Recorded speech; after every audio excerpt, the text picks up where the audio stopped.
There was a time when the Communist Party helped you to define your own ideas and to develop your vision of the world and how it was and how it could be. Why are you no longer connected to the party?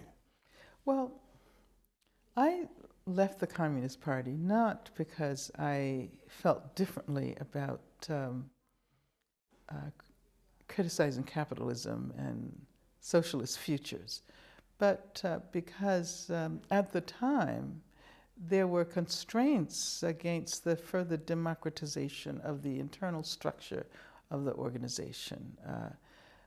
So much so that a number of us who signed a petition, who circulated a petition about the need for democratization of the structures of governance of the party, were not allowed to run for office, national office.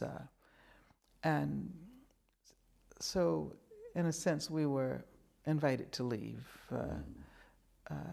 And many of us became involved in another organization called Committees of Correspondence for Democracy and Socialism.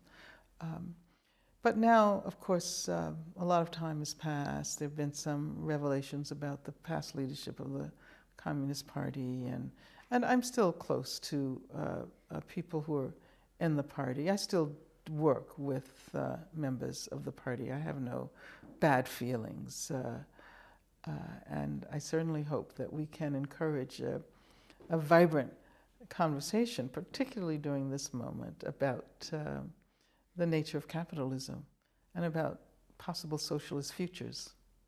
You know, I've thought, and I've also read other scholars talk about how the exclusion of suspected communists and actual communists, this red baiting era that the civil rights movement went through, resulted in creating a movement that looked to the Sermon on the Mount instead of Gandhi, instead of Marx, for a critique of American society.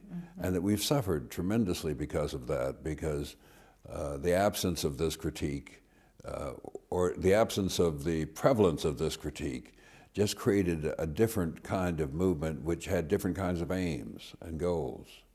I think you're right that although, despite the red baiting, despite the anti-communism, I think that some of those ideas that involved the importance of looking at the economic structures continued to influence people. Of course, when Martin Luther King was assassinated, he was working with the sanitation workers in Memphis, Tennessee. So this is an indication of a move from a sense of civil rights being the final answer and more substantive questions of economic freedom.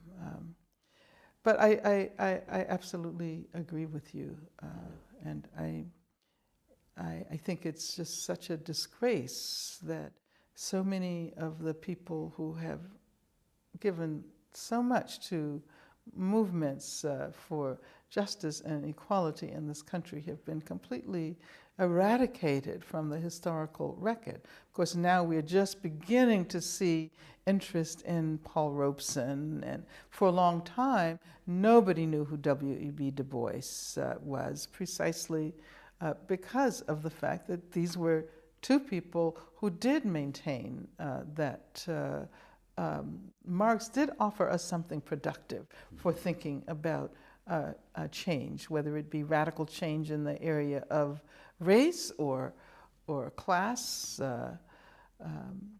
So, yeah, but this is where we have to start playing catch up, I think. Yeah. Well, Dr. Davis, thanks for being with us. And thank you very much. It's been a pleasure. Our pleasure.